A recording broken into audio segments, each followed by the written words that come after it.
Je sollicite le consentement de cette Assemblée afin de présenter la motion suivante. Que l'Assemblée nationale prenne acte du jugement de la Cour d'appel du Québec rendu le 29 février 2024, confirmant sa capacité à garantir à toutes les Québécoises et tous les Québécois le droit à des services publics laïques. Qu'elle rappelle que la loi sur la laïcité de l'État a été adoptée de façon démocratique. Qu'elle réitère la légitimité de l'utilisation de la clause de souveraineté parlementaire.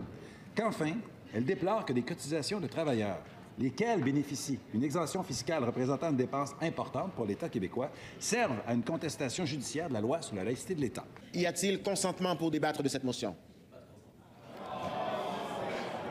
Ça, c'est une technique de rhétorique qui s'appelle la question omnibus, puis c'est très commun en politique, alors parlons-en. Pour utiliser la technique, c'est très simple. En premier, il faut que son adversaire soit dans une position où il est obligé de répondre par oui ou par non à une question. Ici, le ministre Roberge a déposé une motion sans préavis à l'Assemblée nationale. Quand une motion comme ça est déposée, tous les députés sont obligés de se prononcer immédiatement à savoir s'ils veulent, oui ou non, avoir un débat sur la question. Après ça, pour mettre la technique en marche, on fait une ou plus qu'une affirmation qui sont populaires et qui sont pas controversées. Ici, le ministre Roberge en a fait 3. Prendre acte d'une décision de la Cour d'appel, ce qui veut juste dire reconnaître que cette décision-là a été prise, que la loi sur la laïcité a été adoptée de façon démocratique, ce qui est généralement pas considéré controversé. Réitérer ce qu'appelle la clause de souveraineté parlementaire, ce qu'on appelle communément la clause dérogatoire ou la clause non-obstant, ce qui n'est pas controversé non plus, parce que tous les gouvernements du Québec l'ont utilisé depuis que la clause existe. C'est là qu'on arrive à la 4e affirmation, que l'Assemblée nationale se prononce contre l'utilisation des cotisations de leurs membres par certains syndicats pour contester la loi sur la laïcité de l'État devant les tribunaux. C'est généralement facile d'identifier quelle affirmation est controversée, ça va être la dernière et la plus longue. Évidemment, il y a des députés qui sont adverses à M. Roberge qui sont contre cette affirmation-là. Ça pourrait être parce qu'ils sont contre la loi sur la laïcité ou parce qu'ils sont pour la loi sur la laïcité mais croient que c'est une bonne chose de le tester devant les tribunaux ou juste parce qu'ils pensent pas que l'Assemblée nationale devrait s'ingérer dans les affaires d'un syndicat. Mais comme les 4 affirmations sont présentées ensemble et les députés sont obligés de voter sur les 4 en même temps, ceux qui veulent s'opposer à juste la